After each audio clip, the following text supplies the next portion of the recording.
Bonjour, il est midi, on va commencer, on a 30 minutes, on est pas mal back-à-back dans les présentations.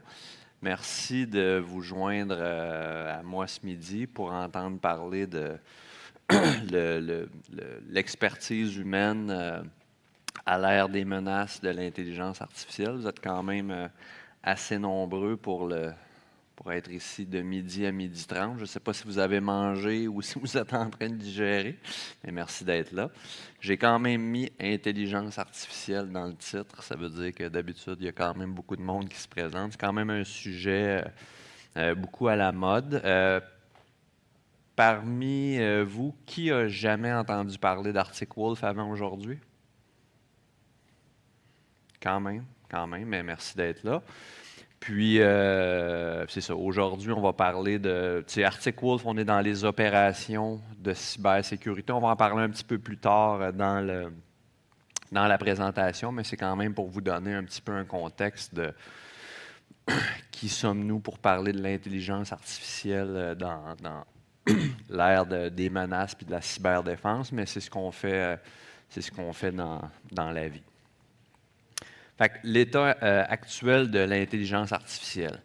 Fait on voit que la majorité des organisations aujourd'hui utilisent l'intelligence, une des formes d'intelligence artificielle dans leur pile de cybersécurité ou le stack de cybersécurité. L'IA est pas mal intégrée dans tous les produits aujourd'hui, que ça soit je vais dire, réel ou non réel. Le marketing, les compagnies, surtout aujourd'hui, utilisent beaucoup d'intelligence artificielle. Puis, dans les SIM, les EDR, les filtres de phishing de courriel, les détections des fraudes, la majorité de ces produits, de ces solutions-là, utilisent déjà l'intelligence artificielle. Mais certains fournisseurs considèrent ça comme une solution miracle, mais les capacités peuvent varier considérablement. Il y en a encore qui se fient quand même beaucoup à l'interprétation et la surveillance humaine pour dans le fond, guider l'intelligence artificielle. Puis l'essor de l'intelligence artificielle dans la cybersécurité, bien évidemment, ChatGPT a fait beaucoup les headlines et a créé beaucoup d'attentes, qui a créé aussi des attentes, probablement le pic des attentes que ChatGPT a créé, c'est d'avoir des socles autonomes alimentés simplement par l'intelligence artificielle, sans contact, sans humain. Mais il y a eu quand même un peu de désillusion, puis probablement que la vérité va se retrouver à quelque part dans le milieu là-dedans. Même les analystes, les Gartner, Forrester et MITRE, nous mettent en garde des affirmations exagérées des fournisseurs dans le marketing des solutions, de retirer l'humain, que l'intelligence artificielle suffit. Puis c'est ce qu'on va parler un petit peu aujourd'hui. L'intelligence artificielle, c'est puissant, mais c'est pas magique. Ce que l'IA fait bien, surtout pour la cybersécurité, c'est qu'il est capable de traiter des volumes massifs de données, est capable de détecter des modèles ou des patterns automatiquement, des patterns connus surtout, capable d'automatiser les tâches répétitives. Fait que le triage des alertes est un bon exemple, d'aller faire le niveau 1, d'aller faire les tâches plus répétitives. Capable aussi d'aller faire une réponse rapide. On est capable d'automatiser la réponse si on détermine qu'il est arrivé quelque chose, puis on l'autorise, on peut aller faire une réponse rapide. Surveillance à grande échelle, 24 heures sur 24, 7 jours sur 7. Évidemment, l'intelligence artificielle va nous aider avec ça. Mais les limitations vont souvent être au niveau pas capable d'interpréter correctement un comportement ambigu, n'a pas de conscience contextuelle, pas capable de hiérarchiser les risques, de prioriser sans comprendre l'impact sur l'entreprise. Puis aussi est vulnérable à la manipulation contradictoire ou adversarial.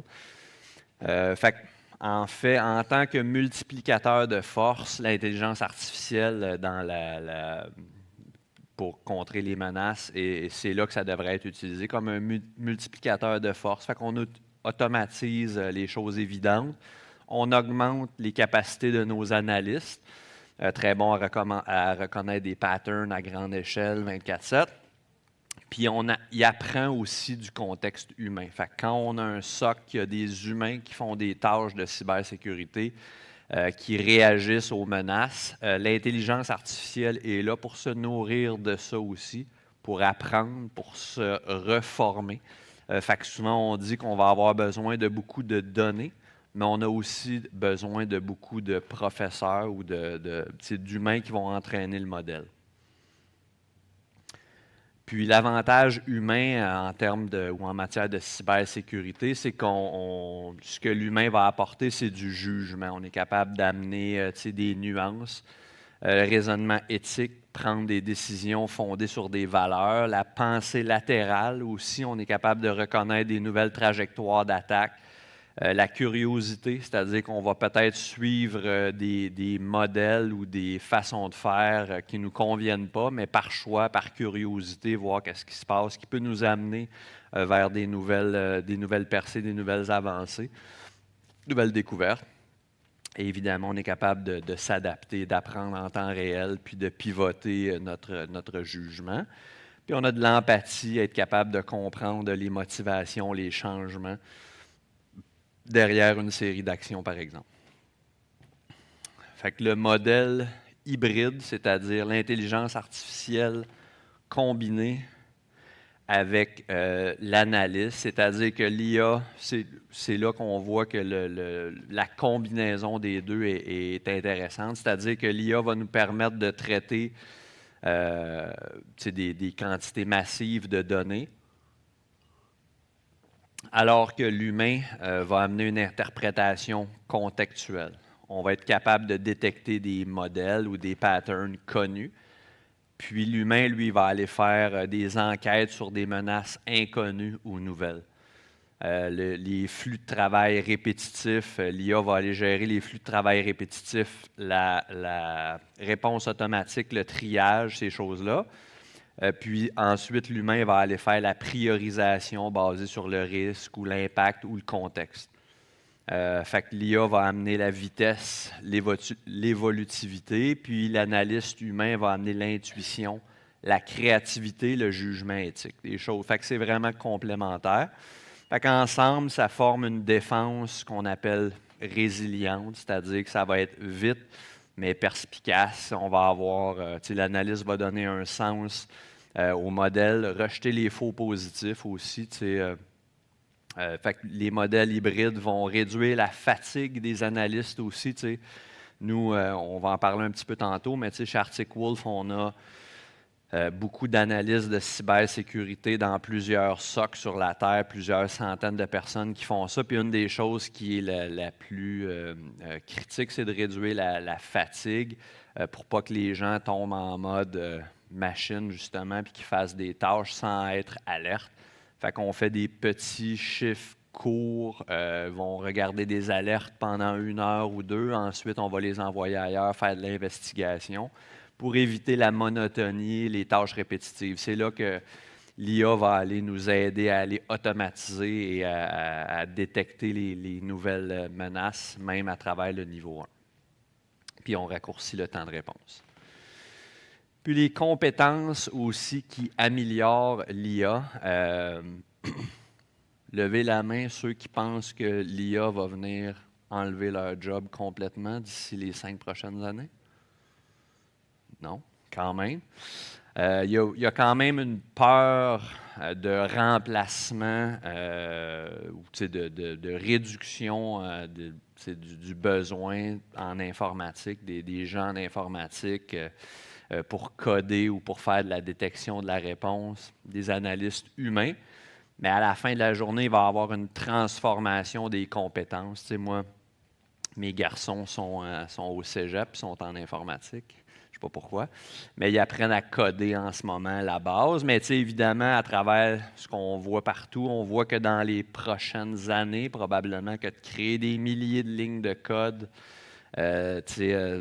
par un humain, c'est probablement que ces tâches-là vont disparaître. Ça va être plus de guider, de bien demander à l'IA de générer du code ou de traiter des masses et des masses d'alertes, tout en le guidant puis en ayant les compétences pour dans le fond, valider, un petit peu comme quand on a inventé la calculatrice. Au début, on doit être capable de faire une division, mais probablement qu'aujourd'hui, la dernière fois que vous avez fait une division avec un crayon, ça fait quelques années. Fait que les compétences vont se transformer à travers le temps. Puis ce qu'on dit pour aider à faire face à ça, c'est de former les gens à exploiter ou à utiliser l'IA et non pas à rivaliser ou à essayer d'être sur la défensive face à l'IA. Fait automatiser le niveau 1, apporter le jugement, les compétences non techniques, la réflexion, la créativité vont probablement être des qualités qui vont prévaloir pour les analystes de cybersécurité et non pas juste les compétences techniques puis votre aptitude à aller creuser dans des logs ou dans des systèmes techniques. Fait que, dans le fond, la maturité de la sécurité, ça va être défini probablement par ceux qui se demandent pourquoi et non seulement quoi ou qu'est-ce qui s'est passé. Fait qu'une étude de cas de succès grâce à la synergie qui est arrivée chez nous, chez Arctic Wolf, des anomalies signalées dans un modèle de connexion. Il y a eu une escalation des règles de géolocalisation. Puis ça a été étiqueté comme une alerte de gravité moyenne. Ensuite, l'analyste humain a pris ça. Puis chez Arctic Wolf, la plateforme ou l'intelligence artificielle va identifier, puis ensuite va ouvrir un cas avec notre SOC, puis ensuite il y a une validation avec les gens dans notre SOC. Puis il y a eu un mouvement latéral qui a été identifié. Ils ont été capables de faire une référence croisée avec les activités en ressources humaines, les activités de sortie des ressources humaines, par exemple.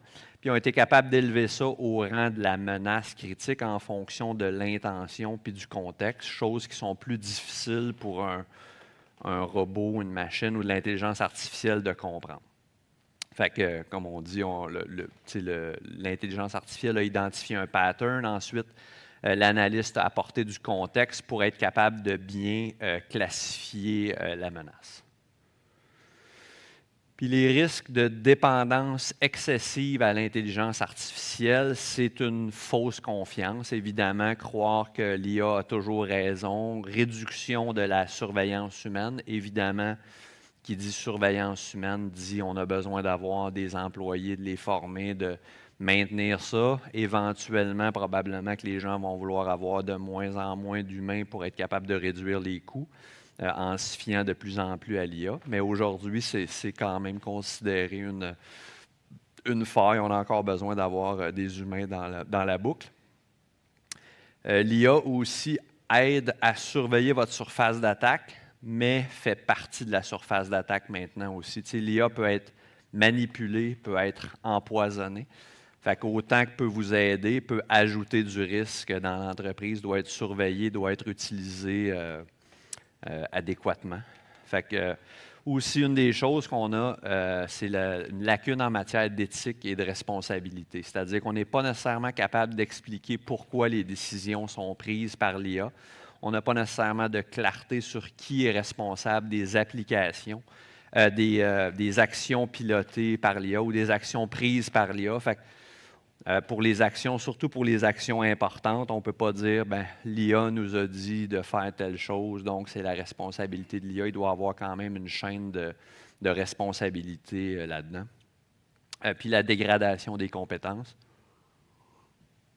Un petit peu comme j'expliquais tantôt, à tous les niveaux. Ça peut être au niveau du développement. On peut perdre l'expertise si on se fie trop à l'automatisation ou à l'intelligence artificielle. Peut-être moins de pensée critique lors de la réponse aux incidents. Fait qu'il faut quand même être vigilant de conserver les compétences, que ce soit même pour aider à superviser l'intelligence artificielle. Considération éthique et stratégique, il peut y avoir un certain biais, être biaisé, un biais lors des décisions fondées sur l'IA. Ça peut être considéré comme une boîte noire. Fait qu'on veut garder un humain au courant des décisions à fort impact, définir la responsabilité des erreurs, comme j'expliquais, si l'IA dit de faire quelque chose, puis cette action-là est erronée, bon, on doit quand même être responsable, imputable, puis avoir une certaine transparence. Fait qu'on va être capable d'aligner l'IA sur les politiques de l'entreprise, les cas d'utilisation d'affaires définis. On va être capable de se reformer aussi à travers le temps. Puis c'est ça. Vous pouvez voir un petit peu les questions à poser. Est-ce qu'on est capable d'expliquer le résultat? Est-ce qu'on a un responsable des systèmes d'IA? Fait que c'est ça. C'est ce qu'on suggère de faire, les considérations éthiques et stratégiques. Je ne passerai pas à travers tout ça, mais le point important de cette slide-là, dans les programmes de sécurité existants, c'est surtout les boucles de rétroaction. Qu'est-ce que ça veut dire en français? C'est des loops de feedback, c'est-à-dire être capable de voir qu'est-ce qui se passe, puis de ramener ça, puis de se continuer à aller challenger le modèle, parce qu'on va être sûr d'être capable de voir comment les décisions sont prises, puis est-ce qu'on est capable de retracer les raisons de pourquoi les décisions ont été prises. Fait que les cas d'utilisation acceptables de l'intelligence artificielle, ce qu'on dit, c'est si il n'y a pas de cas d'utilisation commerciale légitime, vous pouvez restreindre ou bloquer, même si ce n'est pas nécessairement... Aujourd'hui, on a beaucoup de compagnies, Arctic Wolf est un bon exemple. On veut utiliser l'intelligence artificielle le plus possible dans des cas d'affaires qui font du sens. Si vous n'avez pas de cas d'affaires, vous n'avez pas de règles, vous pouvez bloquer ou réduire l'utilisation. Ce qu'on dit, c'est rédiger vos propres politiques avant qu'elles ne s'écrivent toutes seules, avant qu'il y ait de l'exfiltration de données, avant que les gens mettent vos données dans des modèles d'affaires publics, puis qui servent de ça pour exploiter ou avoir accès à des données qui ne devraient pas avoir accès. Maintenant, comment Arctic Wolf utilise l'intelligence artificielle? Premièrement, qui on est Arctic Wolf? Pour ceux qui n'avaient jamais entendu parler d'Arctic Wolf, on est une compagnie, on a plus de 3000 employés, on a 1000 employés au Canada, plus de 1000 employés au Canada, 10 000 clients dans le monde. On œuvre dans les opérations de cybersécurité, c'est-à-dire que notre slogan, c'est de mettre fin au cyber-risque ensemble, c'est-à-dire de travailler le plus possible pour mettre fin au cyber-risque. C'est quand même un but, je ne sais pas si c'est utopique, mais c'est quand même un but difficile à atteindre, mais c'est ça notre mission d'affaires. Fait qu'on a un ADN très canadien pour nos clients canadiens. On a des SOC partout sur la Terre, des points de conservation de données partout sur la Terre, mais pour nos clients canadiens, on a notre plus gros SOC de l'entreprise est à Waterloo, en Ontario. Les données sont conservées à Montréal. Si vous nous envoyez vos logs de cybersécurité, sont conservés ici au Canada. Fait qu'un ADN très canadien. On a fait des acquisitions de technologies canadiennes. Beaucoup du développement, des analyses de cybersécurité sont ici. Notre SOC est staffé 24/7 ici, c'est-à-dire que la nuit, vous n'en allez pas. Excusez-moi, vous n'allez pas interagir avec des ingénieurs de sécurité dans un autre pays. C'est vraiment staffé ici. Fait qu'un ADN très canadien. Puis, comment nous, on utilise l'intelligence artificielle? L'intelligence artificielle, pour bien l'entraîner, on a besoin de données pour que les modèles apprennent beaucoup. On a besoin de données, mais pour qu'ils apprennent des choses réelles ou qu'ils fassent les bonnes actions, ils ont besoin de coaching ou d'apprendre d'être humain. Puis c'est là qu'on est positionné de façon unique. Vous pouvez voir un petit peu là, les chiffres. Je ne passerai pas à travers tout ça, mais 8 trilliards, je ne sais pas si c'est trilliard en français, trillion, observations par semaine, 7 pétabytes de données de logs de sécurité par semaine, 10 000 clients, 200 intégrations. Fait qu'on a le luxe d'avoir beaucoup, beaucoup de données. Notre département chez nous qui s'occupe de l'intelligence artificielle, du big data, les scientifiques de données, le département chez nous s'appelle Arctic Wolf Labs. C'est eux qui s'occupent de garder, dans le fond, à jour nos modèles, de puiser dans les données, puis d'apprendre ou d'enseigner à l'intelligence artificielle avec nos analyses dans le SOC. Fait qu'une des choses qu'on fait, on a peut-être passé un petit peu vite tantôt, mais l'intelligence artificielle va aller armer nos gens dans le SOC. Nos gens dans le SOC vont avoir un comportement, vont aller faire de l'investigation. L'intelligence artificielle va en temps réel aller apprendre de ça. Puis Arctic Wolf Labs va faire la revision de ces apprentissages-là pour s'assurer qu'on n'a pas empoisonné notre propre modèle, puis qu'on est capable de savoir pourquoi le modèle réagit d'une telle façon. Fait qu'on a beaucoup d'enseignants et beaucoup de données pour aller nourrir notre modèle d'affaires, notre modèle d'intelligence artificielle à l'interne. Notre intelligence artificielle s'appelle Alpha AI, c'est-à-dire que, comme j'expliquais, on a l'identification des menaces par l'intelligence artificielle, fait qu'elle va nous aider à ce niveau-là. Puis on va réduire le temps de réponse aussi, fait qu'on va aller donner des tâches à faire. On a notre propre plateforme SOAR à l'intérieur de ça. On peut faire de la réponse active, c'est-à-dire aller demander de désactiver des utilisateurs, aller déranger la menace d'une façon quelconque, aller isoler des postes de travail, des serveurs, aller resetter des sessions actives, aller ajouter des sites malicieux dans le blacklist de vos firewalls, par exemple. Fait qu'aller faire ça, automatiser ces tâches-là avec l'intelligence artificielle. Le but derrière ça, c'est de réduire le temps de réponse, puis l'humain va garder une précision quand même, puis l'intelligence artificielle va amener la grande échelle. Puis on a aussi un concierge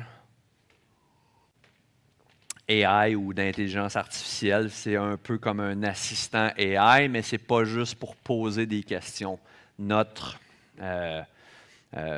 concierge virtuel va vous permettre aussi de faire des tâches. Par exemple, vous pouvez lui demander de créer des dashboards ou de créer des queries de recherche dans l'engin de recherche d'Arctic Wolf, de faire des investigations.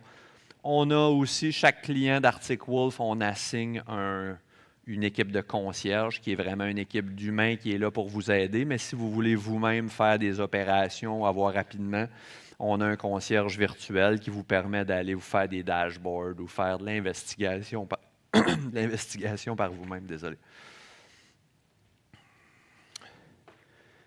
Il me reste à peu près 5 minutes. Est-ce que vous avez des questions à date sur ce que j'ai expliqué? Je vais vous expliquer un peu les services offerts avec les dernières minutes qui me restent. Je vais vous expliquer un petit peu les services offerts par Arctic Wolf. Qu'est-ce qu'on fait puis comment on le fait, comme j'explique tantôt. Nous, on va aller chercher toute la télémétrie, les logs de sécurité chez vous, puis on va mettre ça dans notre plateforme qu'on appelle la plateforme Aurora. On a notre engin d'intelligence artificielle qui s'appelle le Alpha AI. Fait que la plateforme Aurora, chez d'autres, va s'appeler un SIM, une plateforme XDR. Chez nous, c'est une plateforme OpenXDR avec un SOAR à l'intérieur. On ramène toutes les données de nos clients là-dedans.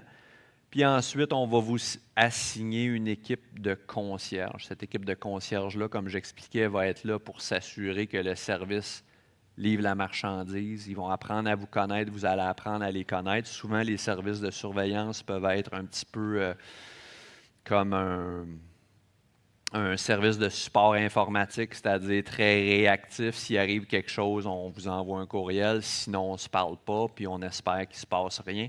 On va aller au-delà de ça. Nous, on vous crée ce qu'on appelle un security journey ou un parcours de sécurité, des petites rencontres, des évaluations de sécurité ou des assessments de sécurité à tous les mois pour aller au-devant de ce qui se passe chez vous, ramener le feedback de ce qu'on détecte dans votre environnement. puis s'assurer qu'on peut faire des revues de posture de sécurité avec vous. Ensuite, les services qu'on offre, on a notre propre sécurité des endpoints, c'est-à-dire un EDR qui va être pleinement géré. Vous pouvez acheter juste le EDR ou avoir vraiment pleinement géré.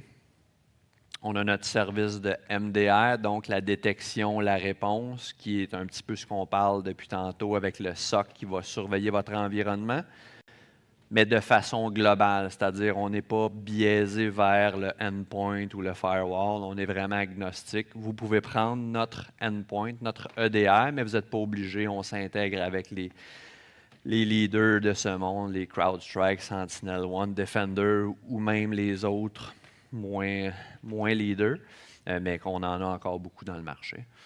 Fait qu'on prend ça, puis on fait de la détection de la réponse. Fait qu'on fait de la détection de la réponse. On a été fondé en 2012, je ne sais pas si j'en ai parlé tantôt, mais ça fait longtemps qu'on fait ça. Puis en faisant ça depuis des années, on s'est rendu compte que dans la majorité des événements de sécurité chez nos clients sont causés par deux facteurs. Souvent, ça va être une vulnérabilité qui n'a pas été identifiée ou une erreur humaine ou une combinaison des deux. Fait que les deux services suivants, c'est vraiment ça. Managed Risk ou le risque géré, c'est un scanner de vulnérabilité, mais vraiment basé sur la gestion du risque. C'est-à-dire, oui, on va vous dire toutes les vulnérabilités qu'il y a dans votre environnement. On met des scanners, on va le faire sur les postes, les serveurs, mais ça va scanner les switches, les firewalls, les appliances que vous avez dans votre réseau. Vraiment avoir une approche structurée à votre gestion de risque. Puis, on va vous aider à savoir où focusser vos efforts. Si vous avez 50 patchs à installer, ce n'est pas vrai qu'ils ont toutes la même criticalité. On va vous dire qu'est-ce qu'il y en a. Puis, l'affaire la plus importante d'un service géré comme ça, c'est si on trouve quelque chose d'important qui est disponible sur Internet, par exemple, une vulnérabilité dans votre firewall ou dans un serveur web disponible sur Internet, on va ouvrir un billet dans notre service de MDR, on va vous rejoindre, on va faire un plan ensemble pour s'assurer que si la patch n'est pas disponible, bien, au moins qu'on le surveille en attendant. Ensuite, Managed Security Awareness, c'est une plateforme de Security Awareness Training ou de sensibilisation et fake phishing pour les utilisateurs, disponible en français depuis le mois de mai. On fait du Security Awareness depuis des années, mais on le faisait en anglais seulement, qui n'est pas très, très populaire au Québec en passant. Fait qu'on n'en parlait pas vraiment qu'on avait de la Security Awareness Training, mais on en a maintenant. Comme je dis, nous, on appelle ça le Human Firewall, c'est-à-dire qu'on veut travailler constamment à conscientiser les gens ou vos utilisateurs à l'impact qu'ils ont dans la sécurité de votre entreprise. Fait que c'est vraiment important. Nous, on a des petites capsules de formation, quelques minutes aux 2 semaines. Fait que c'est léger, mais c'est fréquent pour que ça reste frais en tête pour les utilisateurs. On change un peu le contenu, c'est-à-dire que c'est une nouvelle capsule aux 2 semaines, pas de réutilisation de contenu. On a notre propre studio de production. Des fois, c'est des acteurs, des fois, c'est l'équivalent d'un cartoon. Des fois, c'est notre CISO qui fait l'équivalent d'un fireside chat qui va expliquer aux gens une brèche qui est arrivée dans le marché. Fait qu'on essaie de changer un peu le format. Dans le fond, ce qu'on veut, comme toute solution d'apprentissage, c'est vraiment d'augmenter l'engagement du client, que ce ne soit pas une tâche, que ce soit simple, mais fréquent pour qu'ils restent conscients de l'impact qu'ils ont. Et le dernier service offert, c'est la réponse à l'incident. Fait que c'est notre équipe de spécialistes qui est là. S'il vous arrive quelque chose, une brèche, un incident chez vous qui va au-delà de votre capacité de recouvrir, que vous avez besoin d'aide, bien, vous appelez cette firme de réponse à l'incident. Chez nous, c'est une vraie firme de DFIR qui plus de 100 personnes qui font juste ça. Ce n'est pas des gens qui font du SOC puis qui font ça à temps perdu. C'est vraiment qui font ça. On fait plus de 1000 événements par année. Évidemment, la majorité, ce n'est pas des clients Arctic Wolf, c'est des gens qui sont référés par des assureurs. On ne dit pas que ça n'arrive pas à des clients Arctic Wolf. Il n'y a aucune solution qui est 100% sécuritaire. C'est pour ça qu'on a ce département-là, mais on est certifié par des assureurs. Fait que si vous avez besoin d'aide, ou vous avez besoin d'une équipe qui peut être là en cas de besoin, c'est notre équipe de réponse à l'incident qui est là. Il me reste 12 secondes. Je veux juste vous dire merci d'avoir été là. Si vous avez des questions, évidemment, vous pouvez venir ici. Probablement qu'il va y avoir une autre session bientôt. Sinon, on a un kiosque, évidemment, sur le plancher. J'ai mon collègue Guillaume Winters qui est en arrière. J'avais d'autres collègues, mais ils se sont tannés, ils sont partis. Mais on a fait qu'on est 4 ici aujourd'hui. N'hésitez pas si vous avez des questions, si ce n'est pas clair, venez nous voir au kiosque, ça va nous faire plaisir. Bon salon!